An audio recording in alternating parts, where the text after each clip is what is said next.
So the question is, how do you know how much you're supposed to save if you don't know how much your trip is going to cost? See, I used to get burned all the time, and I know a lot of people who've been burned because they don't properly budget enough for the trips that they're trying to take. See, there are a lot of hidden costs with traveling. A lot of costs that people just completely disregard. Hey everyone, it's Troy from Flow Freely, and today I'm going to be going over how to accurately estimate how much your trip is going to cost.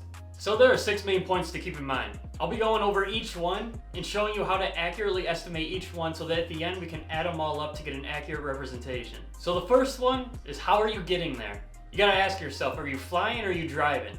Because it's two completely separate processes. So for example, let's say you're flying, right? Now this could be a whole video on its own, so I'm just gonna keep it brief. You wanna open a Google incognito window, you wanna Google flights to, and then whatever destination you're trying to go to.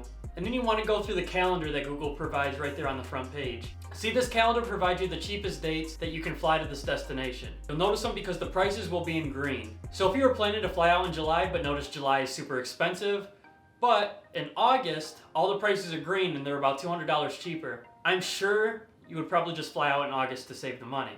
But either way, you find the dates that you want, find the price that you want, and then take that destination and those dates and plug it into a flight scanning tool. So you have a few options. You have a place like Skyscanner. Everyone knows what Skyscanner is, but you also have Jet Radar. Now for transparency reasons, I am affiliated with Jet Radar. But what I have known from looking at my own flights on there is that they're much cheaper than Google and about the same as Skyscanner considering the technology is the same.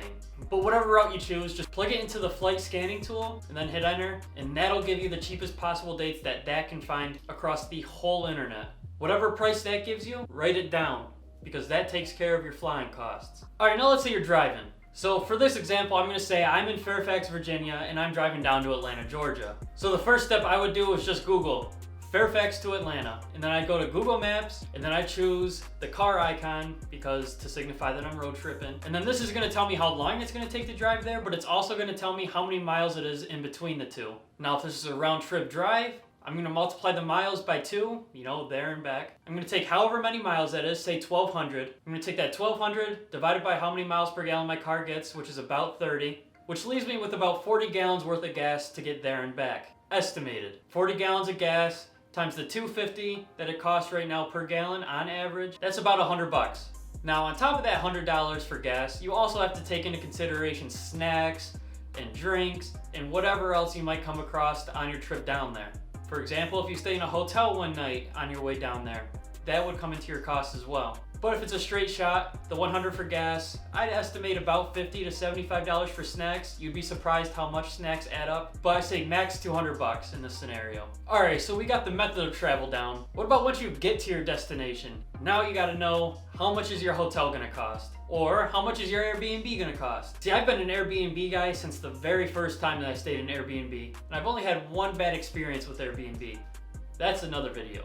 But whether you're staying in a hotel, Airbnb, hostel, shared room, whatever, the process is the same to calculate it. So whatever your preferred method of booking is, whether it is booking.com or Airbnb or Agoda or Hostel World or whatever, just bring up one of those pages, type in your destination, type in your dates, and search. Once you find one you like, it'll tell you straight up how much it's going to cost for however many nights you're going to be there. Simple as that. Alright, so you got to your destination, you got your hotel and lodging all squared away.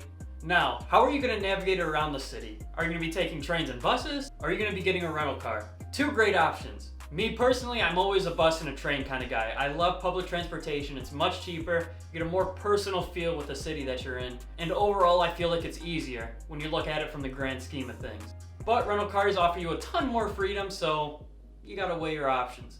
Let's say you're going the public transportation route. In my experience, it's been on average around $10 a day for a bus/train pass, which gets you unlimited rides. And so let's say you're on a 6-day trip and you're going the public transportation route. On average, $10 a day, that'll be about $60 for a 6-day stay. However, if you're going the rental car route, that on average is $60 a day. So you gotta keep that in mind once you get to the airport, because you'll most likely be renting the car straight from the airport. They have plenty of options. And then you gotta take into consideration like the rental car insurance, things like that. On average, $70 a day would be a comfortable budget to set out for a rental car. So 6 days times $70, $420 for the 6 days. Now another thing that you gotta keep in mind is once you're at the airport, how are you getting to your Airbnb? How are you getting back?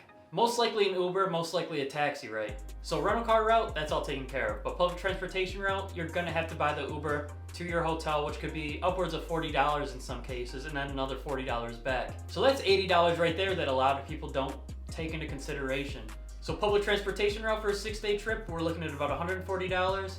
Rental car route, we're looking at about $420. Plus gas, so probably like $450. All right, so the next thing you gotta ask yourself, what do you wanna do while you're on vacation? Like, what activities do you wanna go on? What excursions do you wanna go on? Because you can find some pretty badass things to do if you go on TripAdvisor, or like Airbnb even offers activities these days. You know, so what I do, I Google best things to do and then whatever the city is. So if I was going to Barcelona, best things to do in Barcelona, TripAdvisor will most likely be the first thing that pops up. I just click on TripAdvisor, and then they have a ton of activities that you can choose from, and then you can just book the tickets right there and then. Because I'm always a huge proprietor of like planning your trip out ahead of time so that you don't waste any time. No, I'm not talking down to the minute, but having those tickets bought can save you a ton of money and a ton of time, and time is money. So it's like a dual money saver right there. And so this is gonna vary from city to city, town from town, country to country. So that's why just go on TripAdvisor, make a list of all the activities that you think you'd be interested in doing, add up the cost for all of them because it's just gonna list it right there. And that'll give you an accurate estimate of how much the activities and excursions are gonna cost you. All right, now for the big dog. This is the cost that everyone always underestimates. Food and drink. See, you can tell yourself. You could say, oh, I'm gonna cook in the hotel every day. At least just breakfast. No, that's not gonna happen, I promise you. Because we always said the same thing. You're gonna wake up in the morning, you're gonna smell that beautiful breakfast with the pina coladas and the mimosas and all that good stuff. Personal discipline only goes so far. I'd consider myself a relatively disciplined person, but when you're on vacation, it is so easy to get carried away, and it's so fun to get carried away. That's why when it comes to food and drink, always overestimate. So what I do, if I really want the nitty-gritty numbers, I'll Google average meal cost in blank, or average drink cost in blank. It's like Barcelona, for example. There'll be plenty of websites out there that give you the average cost. A rule of thumb type deal that I do, I just say $20 a meal. That includes tip, that includes everything else. So if I have 3 meals a day for $20, that's $60 per day. Times the 6 days that I'm there, that's $360. On top of that, you got drinks. Let's say it's $5 on average for a drink. I don't drink much, so I'm gonna say I'd have 3 per day at 15 a day.